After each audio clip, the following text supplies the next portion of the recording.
Diagnosis is osteomyelitis, infection of bone and medullary cavity by microorganisms.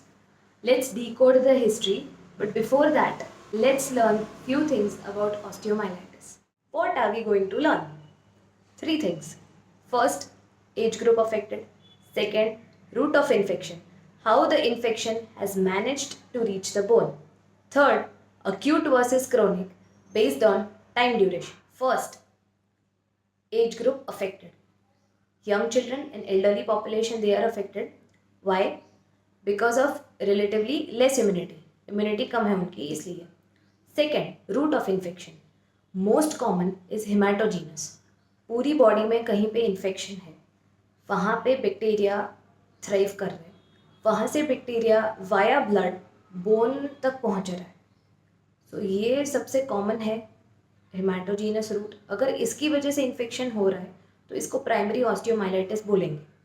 दूसरे जितने भी reasons मैं बताऊंगी, अगर उनकी वजह से हो रहा है तो सेकेंडरी बोलेंगे.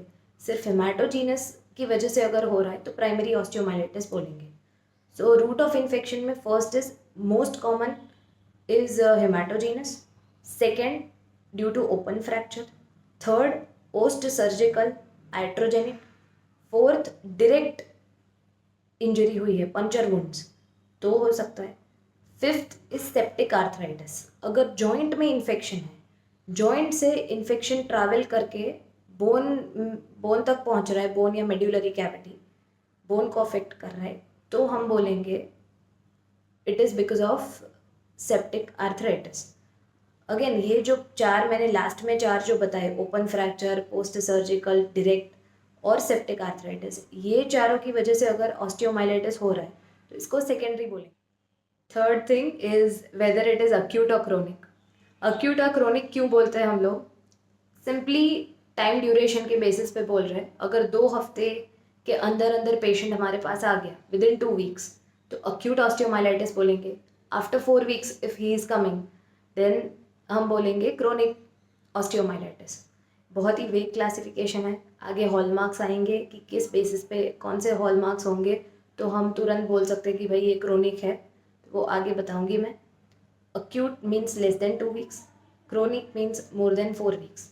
ये हमारे जो पेशेंट थे, ये वाले केस में जो चाचा जी थे वो 2 महीने बाद आए थे, तो 2 महीने मतलब 8 हफ्ते, तो ये क्रोनिक केस था. ठीक है, तो अभी हिस्ट्री डिकोड करते हैं. एक तो age of the patient was 50 years. तो 50 ईयर्स मतलब एल्डरली तो नहीं है, एल्डरली तो काफ़ी 60 के बाद बोलेंगे. दूसरा था कि फार्मर बाय प्रोफेशन और उनको चोट लगी थी, उसकी वजह से ओपन फ्रैक्चर हो गया था. तो ओपन फ्रैक्चर की वजह से मैंने बोला कि सेकेंडरी ऑस्टियोमाइलाइटिस बोलेंगे. और तीसरा, ड्यूरेशन जो था 2 महीने बाद वो प्रेजेंट कर रहे थे, तो क्रोनिक. तो ये जो केस है वो है सेकेंडरी क्रोनिक ऑस्टियोमाइलाइटिस.